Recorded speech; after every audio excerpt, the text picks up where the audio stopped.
Governor Sarah Chen stared at the sensor displays in disbelief. 12 warships, Theric Dominion battle cruisers, had just dropped out of FTL above New Haven Colony. "This has to be a mistake," muttered her security chief, Tom Rodriguez. "We're farmers. Why would they attack us?" New Haven was humanity's joke colony.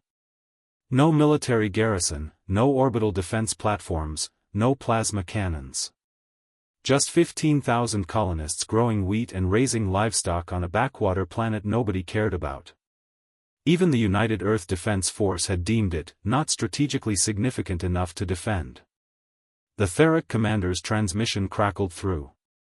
"Human settlement, you have defied our territorial claim. Surrender immediately or be annihilated. You have 5 minutes." Sarah looked around the colony's modest command center, really just a repurposed barn with communication equipment. Her military consisted of Tom, 3 retired veterans who ran the local bar, and whatever farmers happened to own hunting rifles. "Tom," she said quietly, "get everyone to the shelters." "Governor, we don't have shelters. We spent that budget on irrigation systems." Sarah closed her eyes. They were dead. The Therax would glass the planet, and Earth wouldn't even know until the quarterly supply ship arrived next month.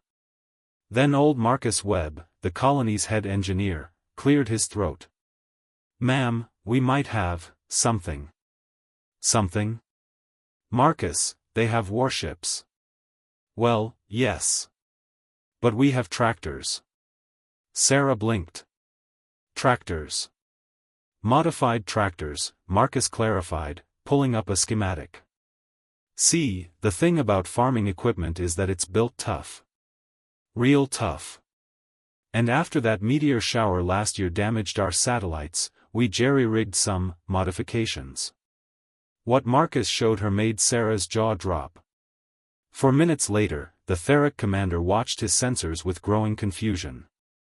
The human colony hadn't surrendered.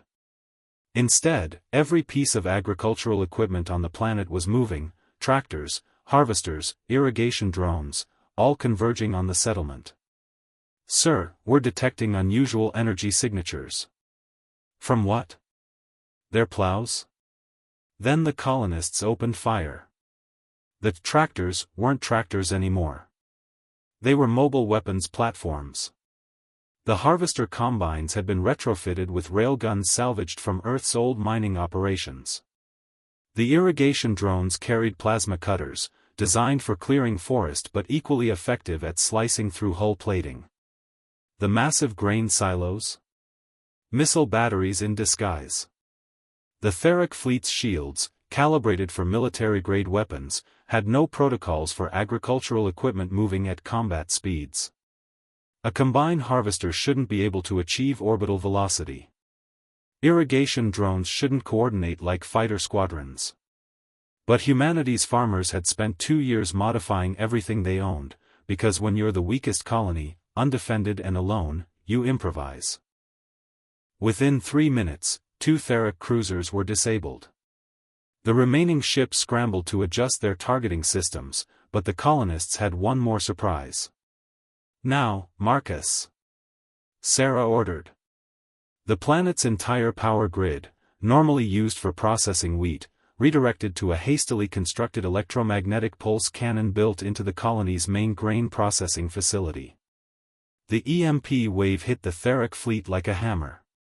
Shields collapsed. Navigation systems failed. Life support flickered. At the 7-minute mark, the Theric commander found himself drifting in dead space, surrounded by crippled warships, staring at the planet that had just defeated his entire battle group. Sarah's transmission reached his emergency channel. "Theric vessel, this is Governor Chen of New Haven Colony. Your territorial claim is rejected. You have 10 minutes to retreat before we demonstrate our crop dusting capabilities. Trust me, you don't want to see what we can do with fertilizer distribution systems." The Theric fleet limped away. When Earth Command finally received the after-action report, they assumed it was a hoax. No colony defeats a Dominion battle group. Certainly not farmers. But the sensor logs didn't lie. Neither did the message Sarah appended to her report: respectfully request military garrison.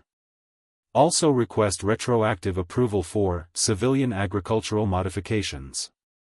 In our defense, you told us we weren't strategically significant. We took that personally. Earth Command approved her requests. They also created a new defensive doctrine: never underestimate human colonists, especially farmers. They're experts at working with limited resources and hostile environments. That's literally why we sent them there.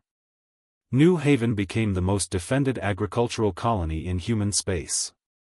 Not because Earth assigned warships to protect it, but because every other colony immediately started modifying their equipment. The galaxy learned an important lesson that day: humanity's weakest colonies were only weak if you didn't account for human ingenuity, spite, and the sheer stubborn refusal to die quietly. The Therax never claimed human territory again. They'd learned their lesson in 7 minutes. Some species needed war to teach them respect. Humanity just needed farming equipment and motivation.